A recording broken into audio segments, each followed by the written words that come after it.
Les animaux les plus dangereux et les plus puissants d'Afrique ont été désignés par les chasseurs sous le nom de Big Five, les 5 grands.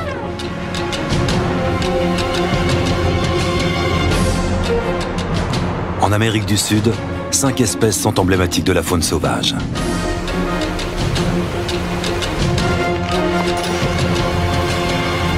Nous avons sillonné ce vaste continent à la recherche de ces animaux hors du commun.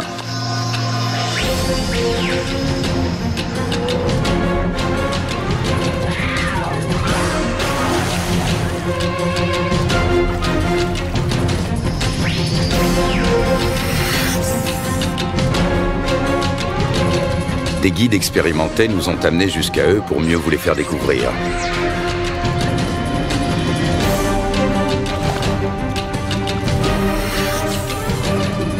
Les 5 grands animaux d'Amérique du Sud. Le jaguar, le tama noir, la loutre géante, l'ours à lunettes et l'anaconda.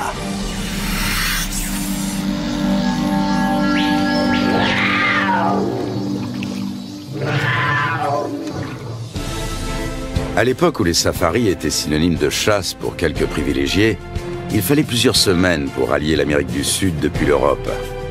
Désormais, cela prend à peine une journée en avion.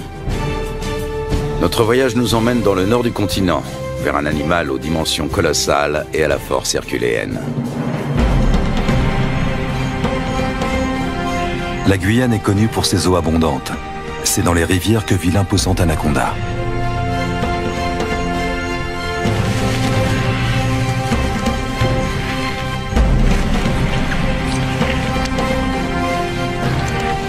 Vénéré et craint, mi-dieu, mi-démon, il règne en maître sur ce paradis aquatique. C'est ici qu'il entraîne tous ceux qui ont le malheur de céder à son emprise.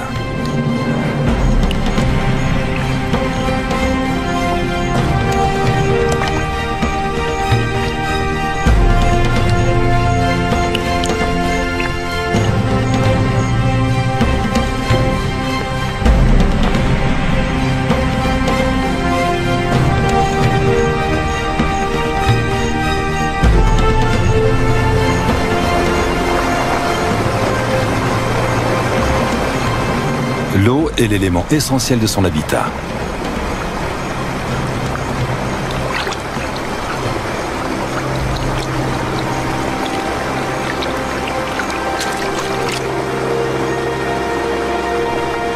L'anaconda apprécie les environnements humides au même titre que le tapir et ses 300 kilos.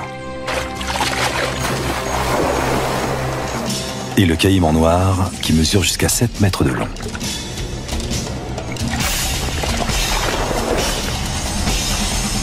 Pour les capybaras, partager le territoire des anacondas n'est pas de tout repos.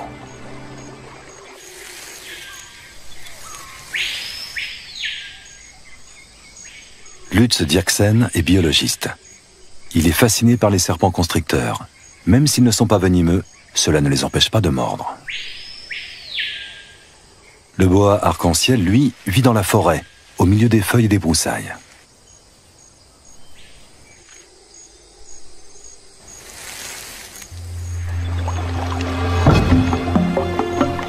Dès 4 heures du matin, nous avons commencé à charger les 3 bateaux avant de nous mettre en route à la recherche du grand anaconda.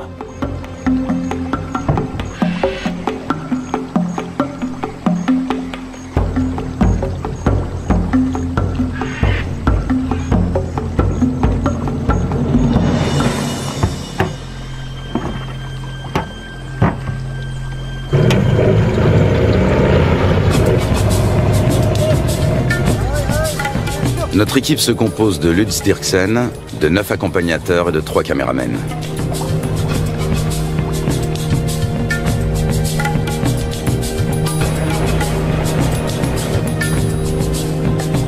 Même en pleine saison sèche, le niveau de l'eau est toujours très élevé. C'est de plus en plus souvent le cas ces dernières années. Pas un seul banc de sable isolé où les animaux pourraient prendre le soleil. Apercevoir des anacondas s'annonce difficile. Le grand anaconda, aussi appelé anaconda vert, vit à l'est des Andes, près des grands systèmes hydrologiques.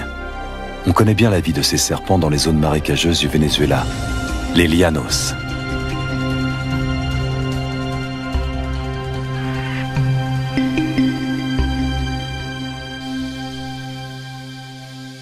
Là-bas, les anacondas mesurent rarement plus de 4,5 mètres de long. Leur proie préférée, ce sont les capybaras, les plus grands rongeurs au monde dont les dimensions peuvent atteindre celles d'un chien berger.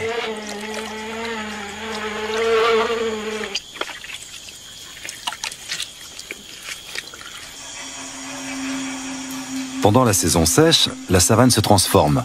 Les lacs deviennent de vastes champs de boue durcie.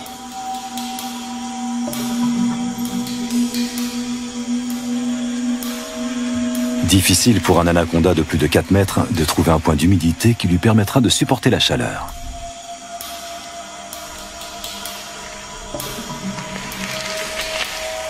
Les petits spécimens ont moins de mal à survivre.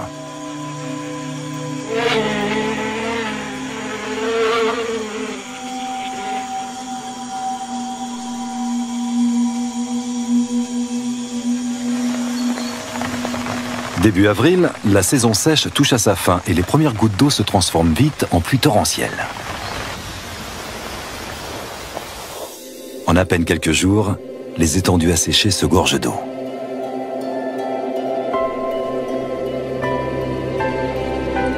L'anaconda retrouve enfin son élément de prédilection. De toutes parts, la savane verdit et renaît à la vie.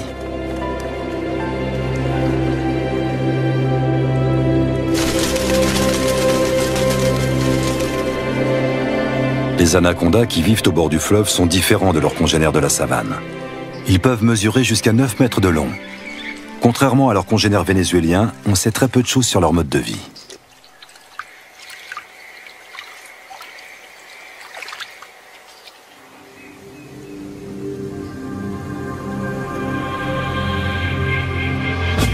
Notre première journée de voyage touche à sa fin à Riwa, le dernier village qui borde la rivière. Un monde sauvage nous attend ensuite.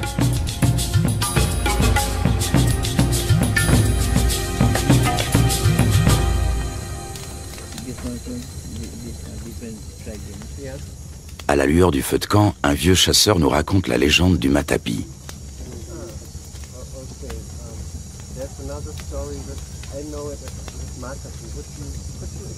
Cet ustensile permet aux femmes d'extraire le jus toxique du manioc. L'idée en est venue à un chasseur alors qu'il observait un anaconda en train de se nourrir. Il a conçu une clé faite de lianes qui imite les mouvements de contraction du serpent en train d'avaler sa proie.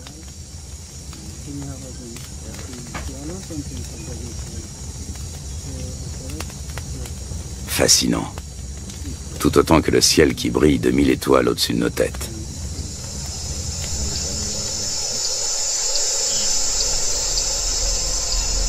Le grand anaconda appartient à la famille des Boidae. Il tue en enroulant étroitement son corps musculeux autour de sa victime jusqu'à ce qu'elle meure étouffée. Ses dents sont orientées vers l'arrière, ce qui lui permet de la maintenir, sans toutefois la découper. Il n'a donc pas d'autre choix que de l'engloutir en une seule fois.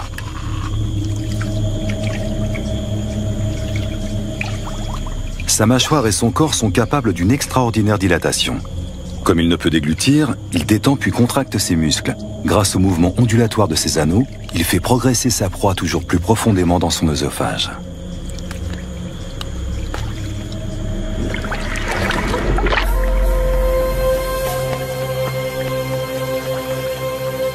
Un groupe de becs en ciseaux prend son envol dans la lumière du petit matin.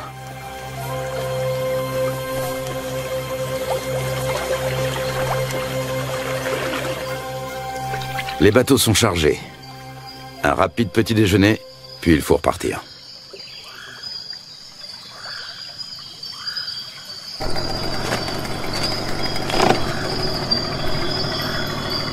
Encore 3 longues journées de bateau nous attendent.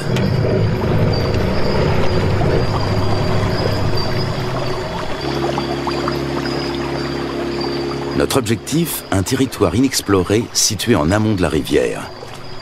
Il y a 2 ans, des chasseurs y ont observé des anacondas de plus de 6 mètres de long. Lutz Dirksen a l'intention de remonter cette piste. Il souhaite également réaliser la cartographie des espèces que l'on peut rencontrer dans la région. Plus nous progressons et plus la nature nous semble vierge.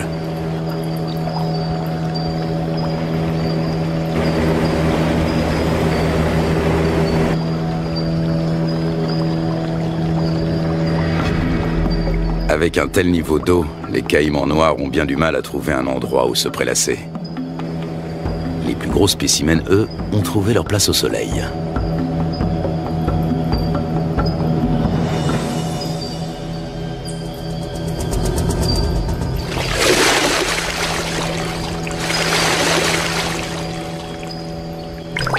Le caïman noir est le plus gros prédateur du continent. Ses mensurations, 7 mètres de long pour 100 kilos. Des écailles viennent agrémenter sa tête et son dos.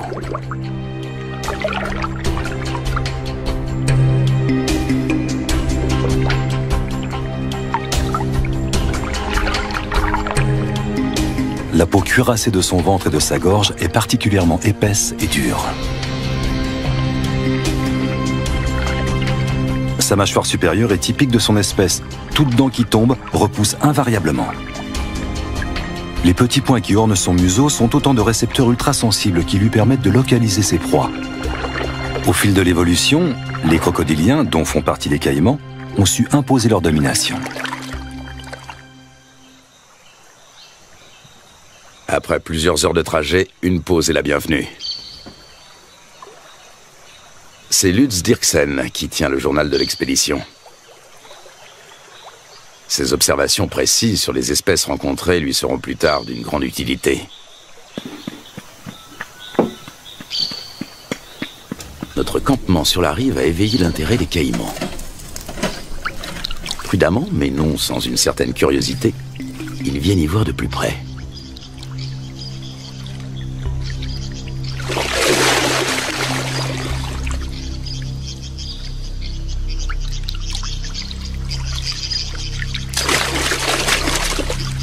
Une mesure d'intimidation s'impose.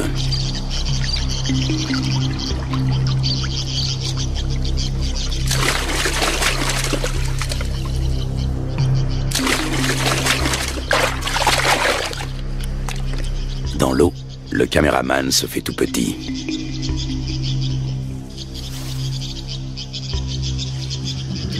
La bête est encore loin. Comment l'attirer sur un banc de sable pour mieux l'observer? La prudence est de mise. Le caïman commence par suivre le comportement des vautours. Une fois sûr qu'aucun danger ne menace, il vient récupérer les restes de repas que nous avons disposés en guise d'appât.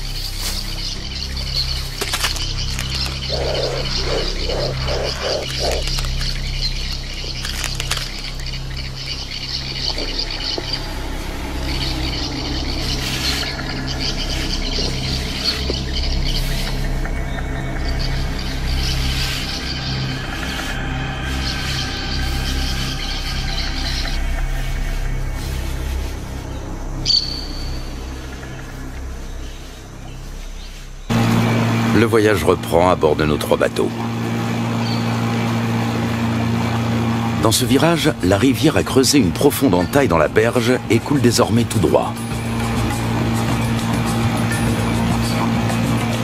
Des vestiges de l'ancienne berge se dressent encore au milieu du courant qui se renforce. Les moteurs des bateaux sont soumis à rude épreuve. Les limites des rivières sauvages varient souvent, formant de multiples bras morts et des étangs.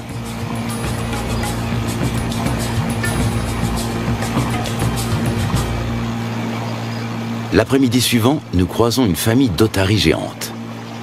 Les Indiens les attirent grâce à un cri bien particulier.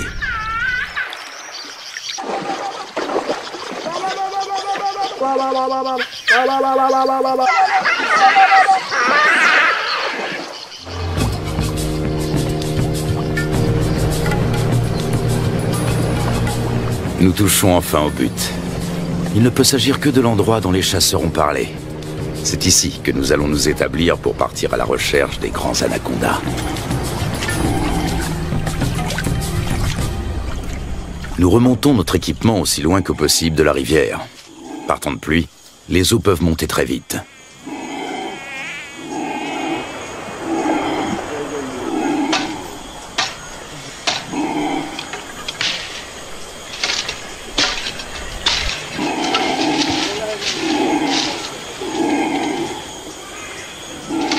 Sous les cris de protestation des singes hurleurs, nous installons 4 bâches imperméables.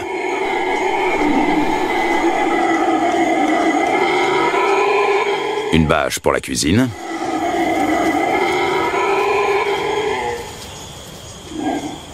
Une pour l'équipement de tournage. Et 2 pour nos hamacs. Nous savons que les serpents et les scorpions aiment se glisser dans les poches et les bottes des hommes.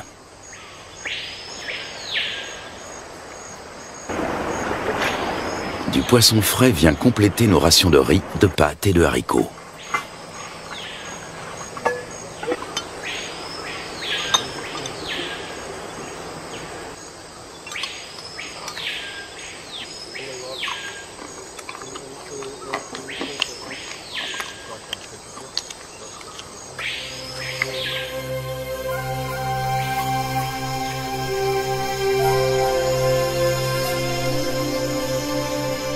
Nous sommes en route depuis maintenant plusieurs heures.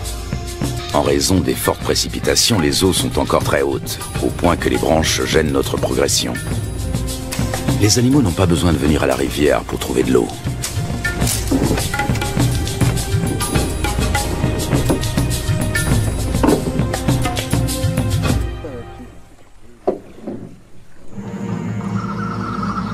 Durant la saison des pluies, les anacondas suivent l'eau jusque dans la forêt. Ils passent toute leur vie dans les marécages. Même leur venue au monde a lieu en milieu aquatique. Dans le corps de leur mère, les embryons grandissent à l'intérieur des œufs. Lorsque ceux-ci sont prêts à éclore, les jeunes s'extirpent de la coquille avant d'être sortis du ventre de la mère. Ils naissent ensuite sous forme de petits serpents parfaitement développés. Ils sont tout de suite dans leur élément. Le nombre de jeunes dépend du gabarit de la mère. Chez une grande femelle, une portée peut compter plus de 80 serpenteaux.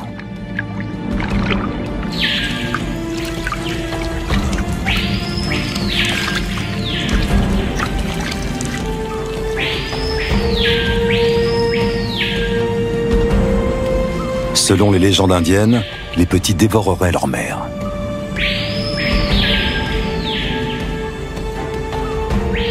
Un certain nombre de serpenteaux s'éloignent quelques minutes à peine après leur naissance. Ce sont déjà des prédateurs à part entière avec un redoutable instinct de chasseur.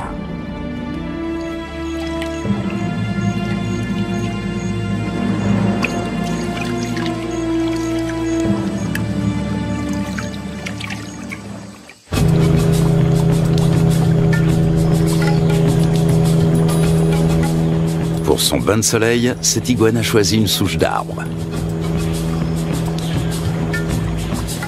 Nous tentons notre chance dans un petit cours d'eau.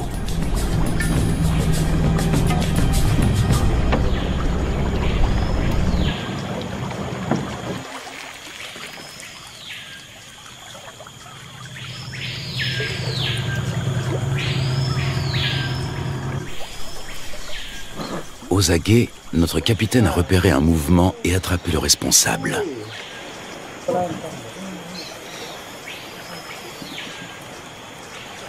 Un jeune anaconda. Il fait près d'1 mètre de long et est âgé de seulement quelques semaines. Sa première mue le rend quelque peu apathique.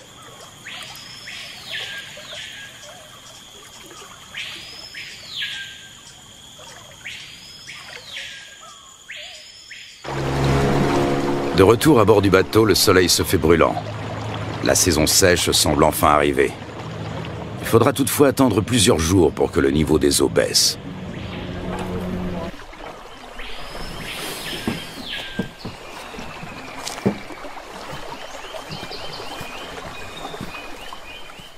Pour se frayer un chemin sans machette, il faut suivre les pistes régulièrement empruntées par les animaux. Voici un boa constrictor.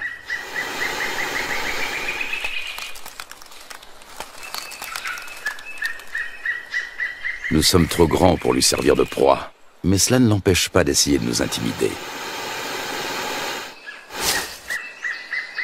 Lutz Dirksen connaît bien le comportement des serpents.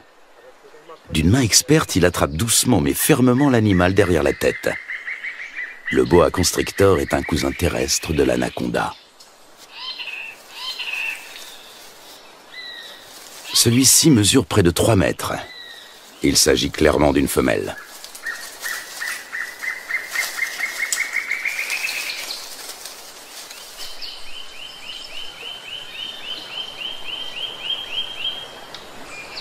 encore un jeune anaconda.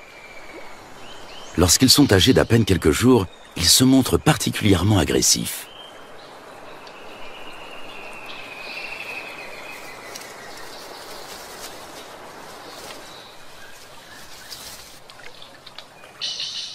De retour au camp, Lutz Dirksen complète son journal.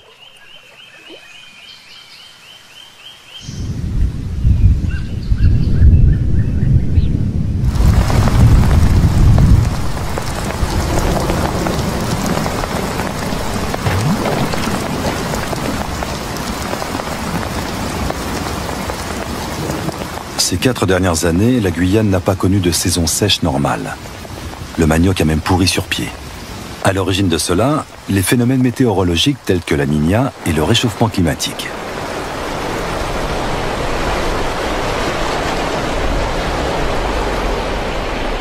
Des pluies torrentielles viennent grossir les cours d'eau. En quelques heures à peine, le niveau peut monter de plusieurs mètres.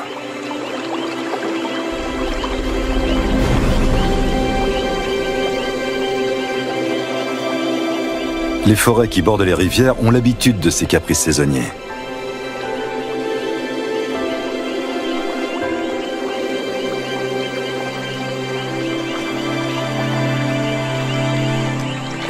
Les caïmans suivent eux aussi l'eau dans la forêt.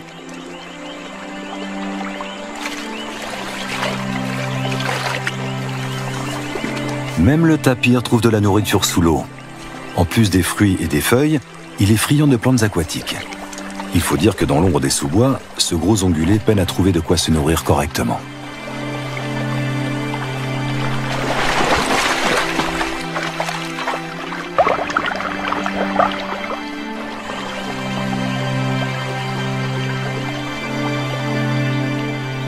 D'autres, en revanche, tentent d'éviter l'eau.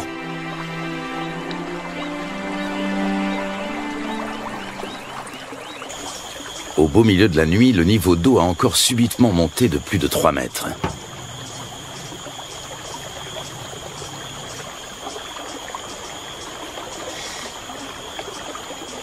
Nous sommes parvenus à mettre en lieu sûr la plupart de nos provisions, et surtout nos bateaux.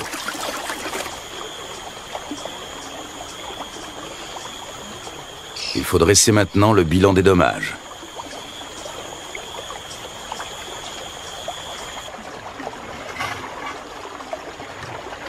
Tout est humide, voire trempé.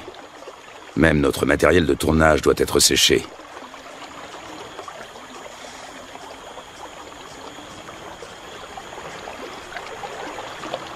Continuer ou faire demi-tour?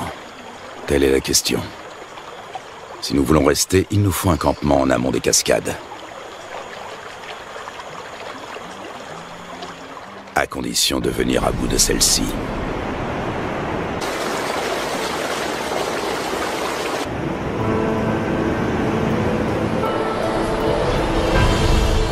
Rapides et cataractes sont fréquents en Guyane. Ils forment un habitat aquatique à part.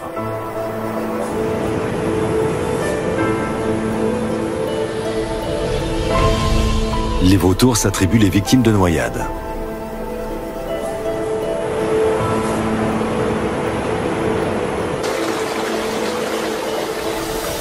Dans les zones plus paisibles, les hérons se régalent d'escargots et de petits poissons.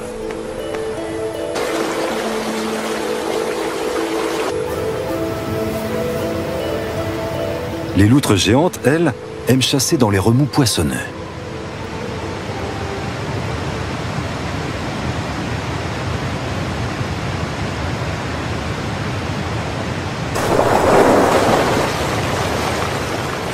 C'est là également que l'oiseau serpent vient pêcher de petits silures.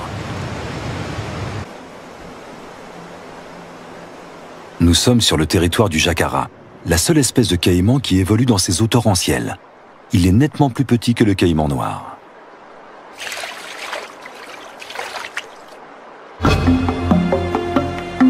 Après en avoir débattu, la décision est enfin prise. L'équipe va se séparer. Un bateau va prendre le chemin du retour. L'équipe de tournage, accompagnée de 6 des guides, va relever le défi et continuer la route vers l'amont. Impossible de savoir ce qui nous attend. Peu de gens se sont déjà aventurés au-delà de ces cascades. Pour y parvenir, il nous faut des troncs d'arbres. Ils vont nous servir à faire avancer les bateaux tout en protégeant leur coque. Chacun d'entre eux pèse près de 300 kilos.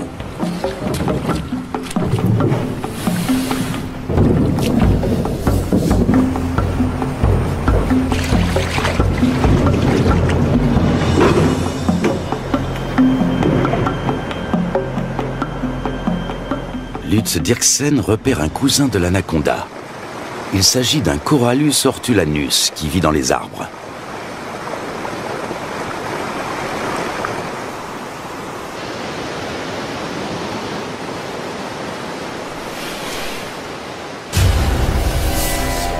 Ce boa de couleur verte est connu pour son agressivité, mais fort heureusement, il n'est pas venimeux. Lorsqu'il attaque, il se cramponne à sa proie.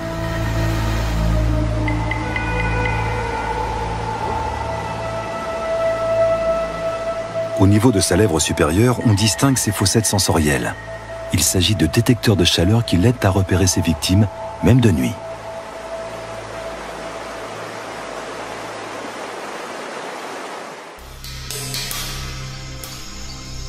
L'anaconda aussi s'oriente grâce à la chaleur corporelle dégagée par ses proies lors de la chasse.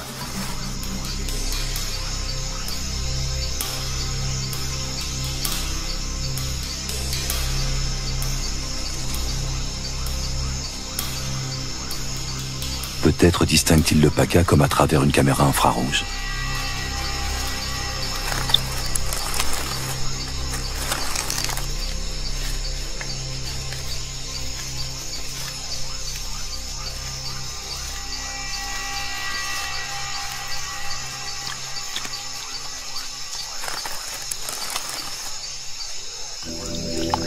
Le plus souvent, l'anaconda chasse en restant immobile sous l'eau, attendant qu'une proie arrive à sa portée. Seul son nez et ses yeux dépassent discrètement de la surface.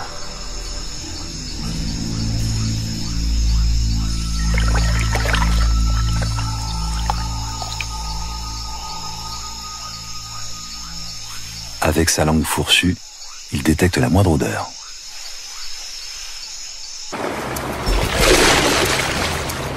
Nous progressons bien plus péniblement que nous ne l'avions imaginé.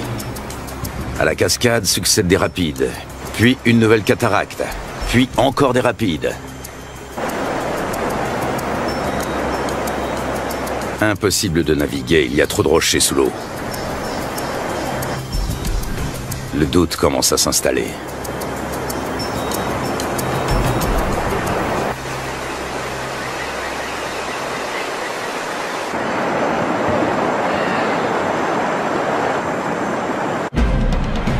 Dans le cours supérieur, les eaux sont particulièrement impétueuses.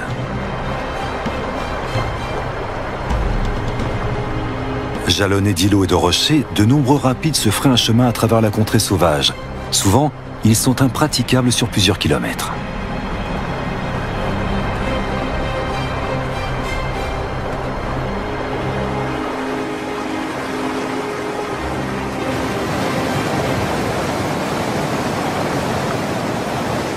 Les jacaras ont compris que les poissons leur tombent directement dans la gueule pour peu qu'ils se placent au bon endroit.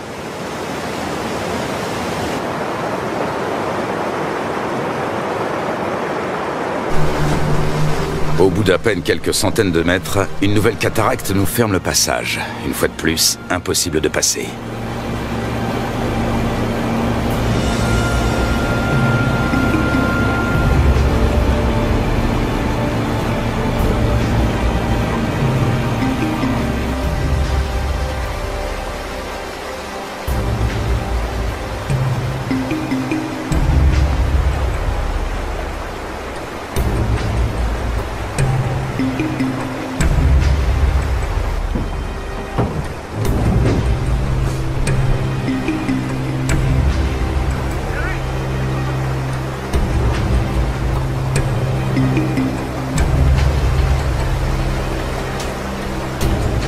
Nous progressons lentement. Souvent, la voie se referme et il faut rebrousser chemin pour tenter notre chance dans un nouveau bras.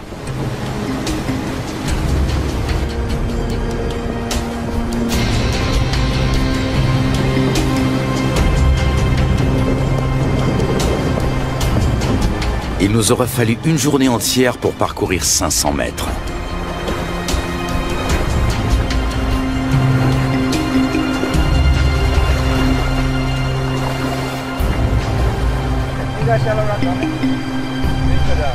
Alors que nous nous apprêtons à renoncer, le fleuve change de visage pour redevenir enfin navigable.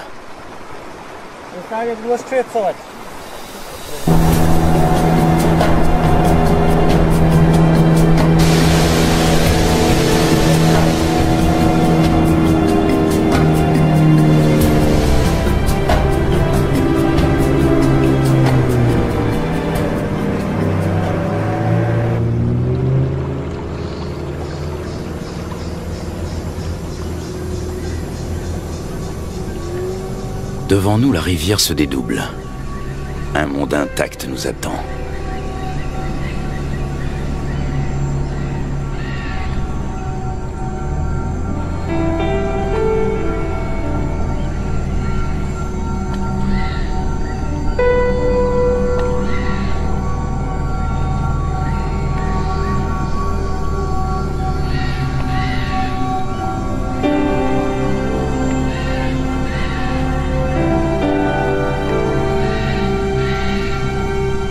Le lendemain, un nouveau campement est monté. Cette fois, nous espérons être à l'abri des eaux.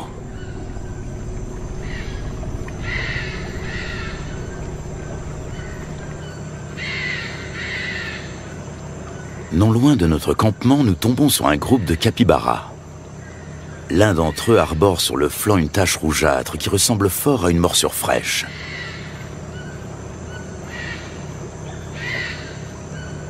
Les rongeurs ne semblent pas gênés par notre présence. Ailleurs, ils se montrent plus farouches. Ici, ils ne redoutent que le jaguar et l'anaconda.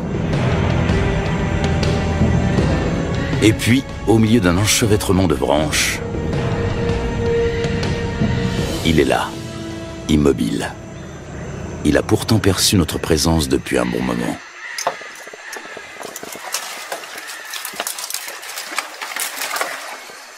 Impossible de l'approcher. Mais Lutz Dirksen sait que l'anaconda n'est pas du genre à fuir bien loin. Il retente sa chance. Une prise solide au niveau de la tête, une autre à l'endroit le plus large du corps, et le serpent ne peut plus lui échapper.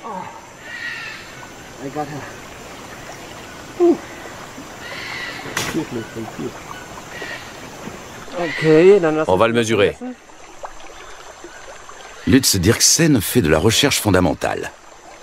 Il réunit des informations sur la taille, la couleur et la répartition des serpents. Il est l'un des plus grands experts de l'anaconda. Personne n'a jamais examiné d'aussi près ce spécimen aquatique.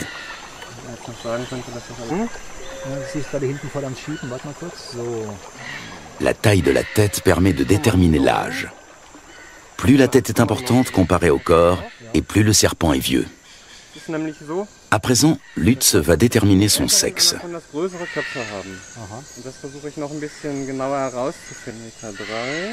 Il s'agit d'un mâle. Après l'avoir mesuré sous tous les angles, nous le relâchons.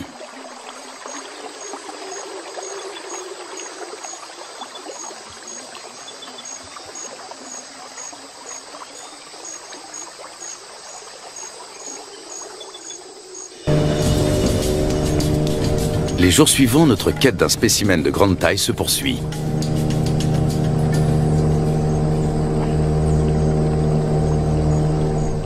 Les pêcheurs de l'équipe ont découvert un grand anaconda, mais celui-ci a aussitôt replongé. De toute évidence, il est toujours dans les environs.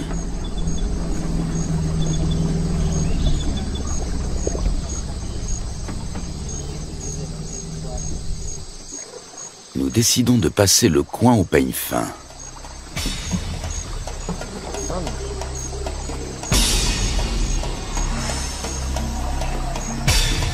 Et nous parvenons à rattraper le fuyard.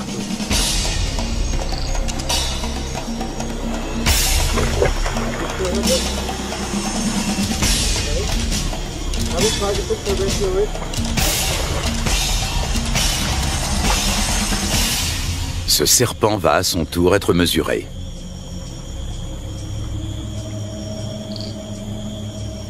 Encore un mâle. 3,30 m de long. Les anacondas mâles sont bien loin d'atteindre la taille des femelles. Il dépasse rarement les 3 mètres, tandis que les femelles qui vivent dans les rivières peuvent atteindre 9 mètres.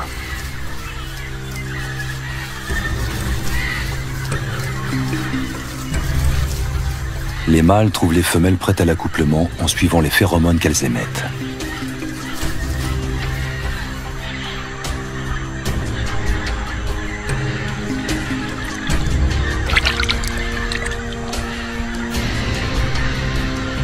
Il leur faut parfois suivre la piste sur de nombreux kilomètres.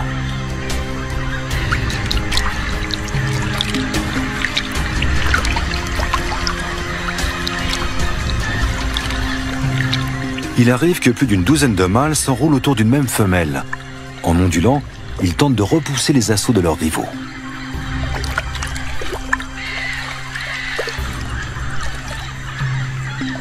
La femelle s'accouple ainsi avec plusieurs mâles.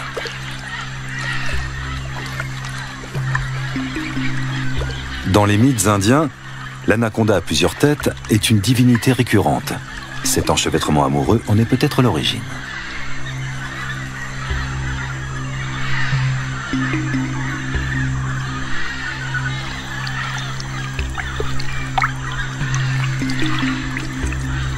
L'accouplement peut durer jusqu'à 4 semaines.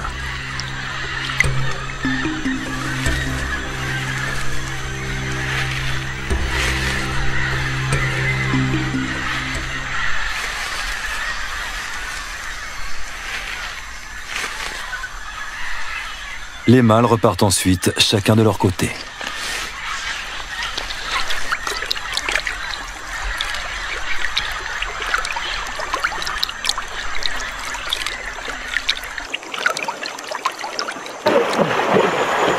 Soudain, nous faisons une découverte de taille. Un serpent géant tout près de la rive.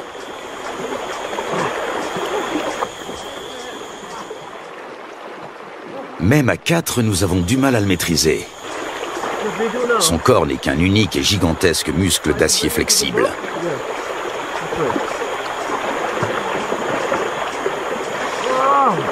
Il doit avoisiner les 200 kilos. Il s'agit d'une femelle.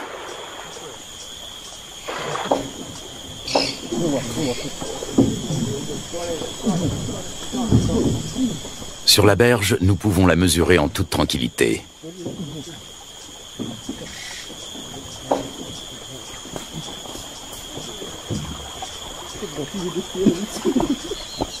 Un sac sur la tête devrait la calmer. Un moyen qui a fait ses preuves.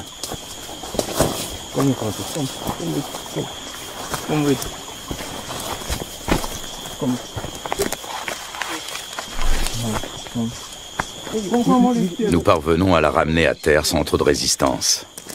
Avec sa taille, elle ne connaît plus aucun prédateur naturel.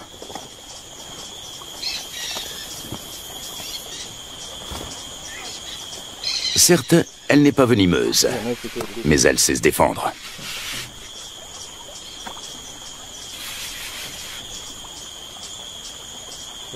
Tenez-la, pendant que je mesure.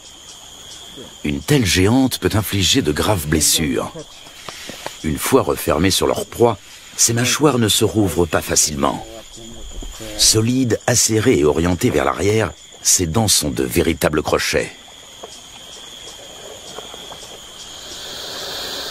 On distingue parfaitement sa trachée située à l'avant de la gueule.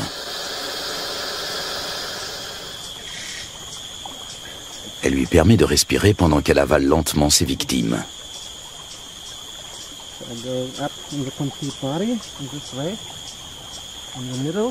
L'anaconda fait jouer ses muscles.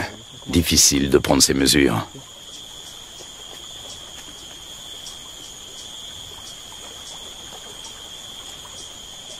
Cette femelle est nettement plus imposante que tous les autres anacondas que nous avons rencontrés au cours de notre voyage. Lutz doit s'y reprendre à plusieurs reprises.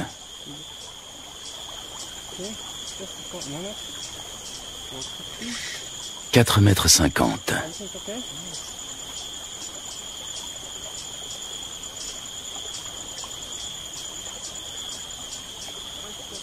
« 5,70 m. La bête mesure près de 6 mètres. Un sacré morceau.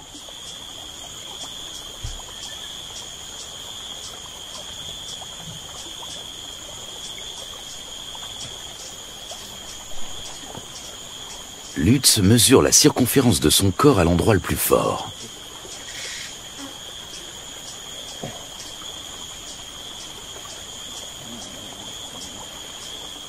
« 63 centimètres. Il s'assure que le dessin de ces écailles correspond bien aux descriptions scientifiques du grand anaconda.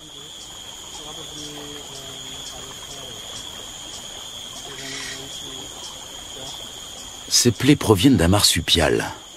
Il arrive que l'anaconda se blesse pendant qu'il étouffe ses victimes. Même les capybaras, les principales proies de l'animal, se défendent âprement. La chasse est risquée, même pour un grand anaconda.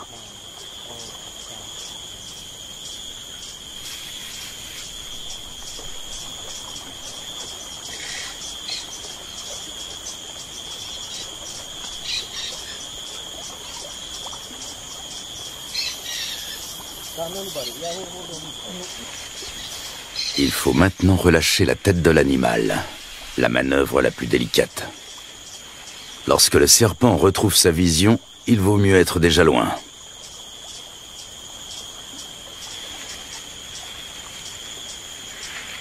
L'anaconda, le plus grand serpent du monde, est pour nous un des 5 grands d'Amérique du Sud. Un animal surpuissant, inquiétant et à la fois incroyablement paisible. Cette créature à la fois terrestre et aquatique a de quoi fasciner les hommes et leur imposer le respect.